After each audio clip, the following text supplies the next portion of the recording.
안녕하세요, 여러분. 오늘은 실제 법원에서 있었던 판결 하나를 쉽게 풀어서 설명해 드릴게요. 이 사건은 지식산업센터 분양 계약을 둘러싼 분쟁에 관한 것인데요.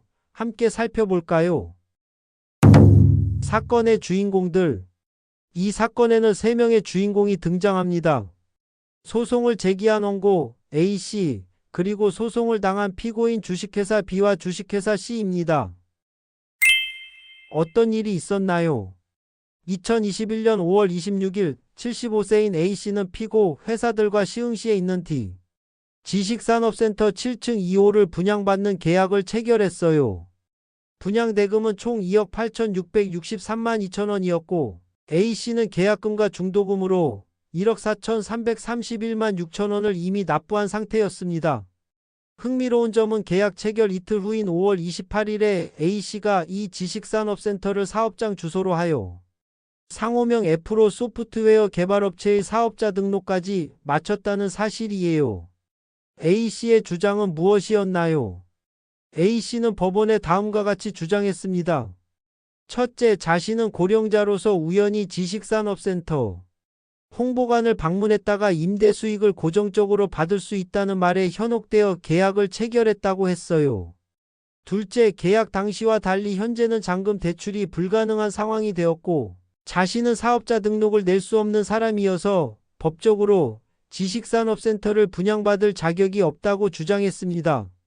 셋째, 피고 회사들이 자신을 속여서 계약을 체결하게 했으므로 이 계약은 무효이거나 취소할 수 있다며 이미 낸 돈을 돌려달라고 요구했어요.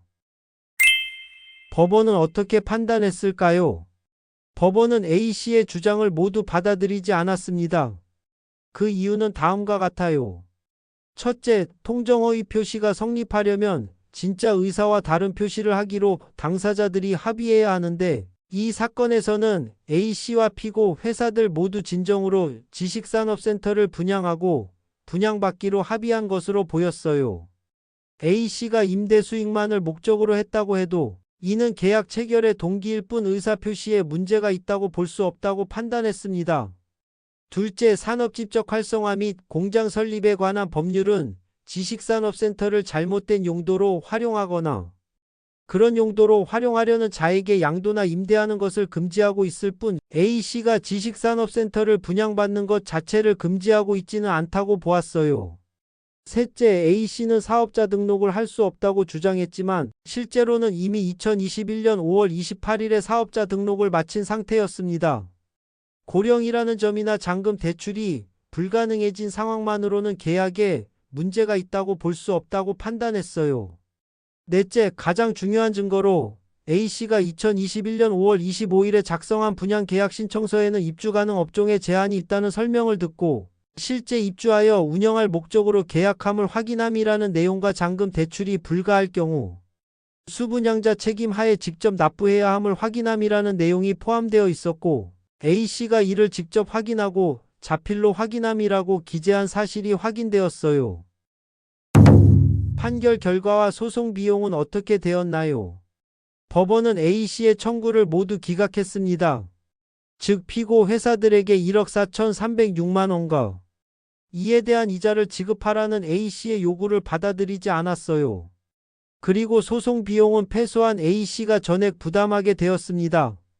소송 비용이란 재판 과정에서 발생하는 인지대, 송달료, 변호사 보수 등 모든 비용을 말하는데 민사소송에서는 일반적으로 소송에서 진 쪽이 이러한 비용을 부담하게 됩니다. 이 사건에서 배울 수 있는 점. 이 사건은 부동산 계약, 특히 지식산업센터와 같은 특수한 부동산을 계약할 때 몇 가지 중요한 교훈을 줍니다. 첫째, 계약서의 내용을 꼼꼼히 확인하고 이해하는 것이 매우 중요합니다. A씨는 자필로 확인함이라고 서명했지만 나중에 그 내용을 몰랐다고 주장하기는 어려웠습니다. 둘째, 계약을 체결할 때 개인적인 동기나 기대, 예를 들어 임대 수익을 얻고 싶다는 생각과 법적인 계약 내용은 별개라는 점을 이해해야 합니다. 셋째, 부동산 계약, 특히 특수한 용도의 부동산은 관련 법령의 제한 사항과 대출 가능 여부 등을 사전에 충분히 검토해야 합니다. 여러분도 앞으로 중요한 계약을 할 때는 이런 점들을 꼭 기억해 주세요. 오늘 판결 설명은 여기까지입니다. 시청해 주셔서 감사합니다.